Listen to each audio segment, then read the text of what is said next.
Knows की दो openings को हम नॉस्ट्रल्स बोलते हैं। तो ये दो नॉस्ट्रल्स हैं, इसके थ्रू क्या जाएगा? इनहेलर ईयर, सांस हम लेते हैं। 3D एनिमेशन है ह्यूमन बॉडी की। सबसे पहले इसने एक मॉलिक्यूल दिखाया है, एयर मॉलिक्यूल। ये कहां से जाता है? नोज या नॉस्ट्रल्स। नॉस्ट्रल्स में एयर्स होते हैं जो ट्रैप करते हैं किसको? Dust particles. और म्यूकस भी होता है, वो भी किसको ट्रैप करता है? डस्ट पार्टिकल्स को। देन ये जो एयर मॉलिक्यूल्स है ये जाते हैं nasal cavity. Nasal cavity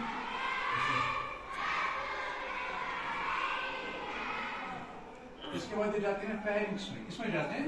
pharynx ऐसा पार्ट है जो ट्रैकिया और नेजल कैविटी को कनेक्ट करता है, उसको क्या बोलते हैं? फेरिंक्स। ये आगे आप देख रहे हैं, ये इसको बोलते हैं ट्रैकिया। क्या नाम है इसका? इसके पीछे है फूड पाइप। इसके पीछे है फूड पाइप। ट्रैकिया, इसके पीछे फेरिंक्स है ना। फेरिंक्स आप देखिए, ये दो पार्ट्स को कनेक्ट करता है, nasal cavity and trachea. Nasal cavity and trachea कौन करता है उसको कनेक्ट? इसके बाद पीछे है कौन सी पाइप? Food pipe. तो दोनों पाइप्स पैरेलल चलती रहती है, फूड पाइप पीछे और ट्रैकिया आगे। अब देखो क्या होता है, जब हम कोई खाना निकलते हैं ना, वो किसमें जाना चाहिए? फूड पाइप में क्यों नहीं जाता है? तो खाना यहाँ से आया, इसलिए वो डाइजेस्टिव वाला ट्रैक नहीं दिखाया पूरा। खाना डायरेक्ट किसमें जाना चाहिए था? पहले ट्रैकिया में। फूड पाइप पीछे, आगे कौन है? खाना किसमें जाना चाहिए था? ट्रैकिया में। अगर हम देखते हैं कभी कभी खाना उसमें घुस भी सकता है, तो खांसी नहीं आ जाती है जब हम बात कर रहे होते हैं, क्योंकि यहाँ पर दो फ्लैप्स होते हैं। सुनो क्या होता है यहाँ पर दो फ्लैप्स होते हैं। क्या होते हैं यहाँ पर? दो। इसके ऊपर ओपनिंग है ट्रैकिया की, ओपनिंग ऑफ ट्रैकिया को बोलते हैं ग्लॉट्स। क्या बोलते हैं उसको? ये जो यहाँ पर ओपनिंग इसको बोलते हैं ग्लोट्स। क्या बोलते हैं इसको? और इसके ढक्कन को बोलते हैं एपिग्लोट्स। क्या बोलते हैं इसको? एपिग्लोट्स। जब हम खाना खा रहे होते हैं, जब हम स्वॉलो करते हैं ना, जब हम स्वॉलो करते हैं यहाँ पर प्रेशर पड़ता है गले पे। कोई चीज सलाइवा को स्वॉलो करो, निकलता है यहाँ पर। तो असल में जो एपिग्लोट्स होता है ये कवर करता है किसको? ग्लोट्स को। ट्रैकिया को बंद करता है। जो खाना फिर आता है किसके ऊपर स्लिप करता है? एपिग्लोट्स के ऊपर स्लिप करता है, किसमें जाता है? लेकिन जब हम बात कर रहे होते हैं, बात करने के टाइम पे हमें एयर बाहर निकालना पड़ता है। एयर बाहर निकालना पड़ेगा। वो किससे बाहर निकलेगा? ट्रैकिया से, लंग से निकलेगा ना बाहर। तो एपिग्लोट्स ओपन होगा कि बंद? वो ओपन होगा, जिसकी वजह से कभी कभी जो फूड पार्टिकल है वो किसके अंदर घुस सकता है? Trachea, which can lead to death. इस वजह से क्या हो सकती है? इसलिए हमें खांसी करते हैं, हमारा ब्रेन बोलता है तुम लोग खांसी करो, कंटिन्यूसली खांसी करो, ताकि जो अंदर से ये फूड मॉलिक्यूल वो क्या आ जाए? उसके बाद हम देखते हैं तो पीछे फूड पाइप आती है ट्रैकिया। वो डाइजेशन दिखा रहा है, इसके सामने कुछ नहीं करना है।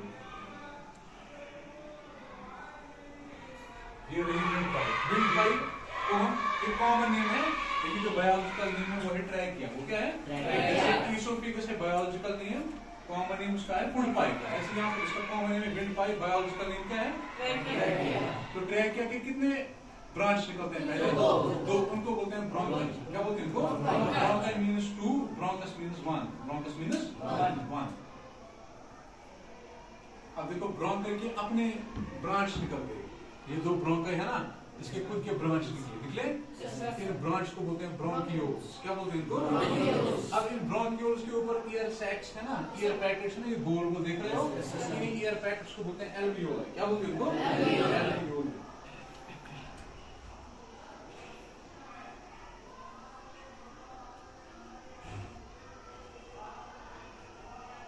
इनको बोलते हैं एल्वियोल। तो सबसे पहले फिर से देखो, ट्रैकिया के कितने ब्रांच निकले? दो।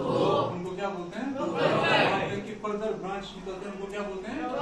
ब्रोंकियोल्स। तो वो जो आप स्ट्रक्चर देख रहे हो, ब्रांच स्ट्रक्चर है, ब्रोंकियोल्स है। ब्रोंकियोल्स के आगे क्या होता है? जो air particle, oxygen particle directly किसके पास जाता है? एल्वियोल के पास। अब एल्वियोल के पास क्या करता है जरा हम देखेंगे पहले।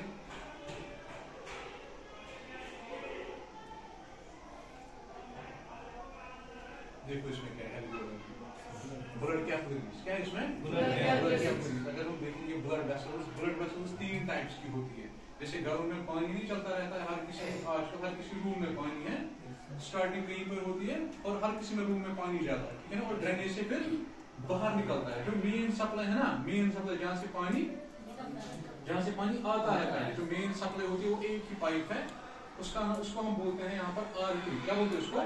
आर्टरी। जो ब्लड लाती है वो होता है ऑक्सीजनेटेड ब्लड। क्या होता है वो? Oxygenated blood. तो जो ऑक्सीजन पहले यहाँ पर गया ना लंग पे, उसको कौन लेके जाएगा? आर्टरी। कौन लेके जाएगी? आर्टरी। तो एक ही पाइप है जो उसको कैरी कर रहा है। जब वो बॉडी सेल्स के पास पहुंच जाएगी ना ऑक्सीजन, उसने कैरी किया ना ऑक्सीजन एल्वियोलाई के पास, ये सारी ब्लड वेसल्स कहाँ पर है? एल्वियोलाई। यहाँ पर क्या क्या होता है? पहले एक ब्लड वेसल आई जिसने क्या कैरी किया था? ऑक्सीजन। फिर वो ब्लड वेसल आगे जाकर के ब्रांच खोल देती है, उन ब्रांच को बोलते हैं कैपिलरीज। क्या बोलते हैं उनको? कैपिलरीज। जैसे घर के एग्जाम, वहां से मेन पाइप आई, उसमें घर में उसके क्या निकले? ब्रांच। इसी ब्रांच को यहाँ पर बोलते हैं कैपिलरीज। क्या बोलते हैं उनको? फिर आगे जाके जब ड्रेनेज से बाहर निकलते हैं ना, तो वो कैपिलरीज जुड़ जाती है और उनको बोलते हैं वेन्स। क्या बोलते हैं उनको? समझ आवा? तो इनपुट पाइप ए, आउटपुट पाइप ए। लेकिन घर में कितनी ब्रांच खोल देती है ये? बहुत बड़ी ब्रांच को क्या बोलते हैं? कैपिलरीज। तो एल्वियोलाई के पास क्या होती है? कैपिलरी। सिर्फ ऑक्सीजन जो है ट्रांसपोर्ट सिर्फ करता है, ना ही आर्टरी करेगी ना ही वेन करेगी, सिर्फ ये एक्सचेंज किसके थ्रू होता है? कैपिलरीज के थ्रू। तो ये असल में कैपिलरीज है। इस कैपिलरीज में क्या है? Blood cells. जो पीछे दीवार देख रहे हो ना, ये ब्लड वेसल है। कौन सी ब्लड वेसल है? कैपिलरी। कौन सी ब्लड वेसल है? इसी ब्लड वेसल में क्या चल रहा है? ब्लड। ये खून दौरा कर रहा है इसमें।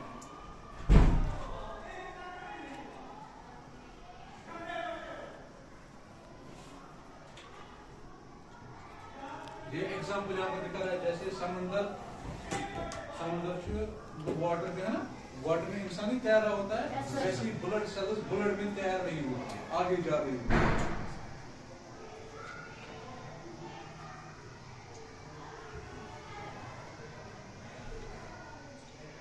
ये देखो डायाफ्राम।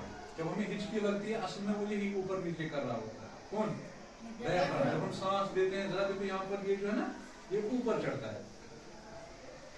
सांस लेने के टाइम पे जो रिब केज है ना, यहाँ पर ये ऊपर जाता है, जरा देखो जाता है, फिर कहाँ पर आता है वापस?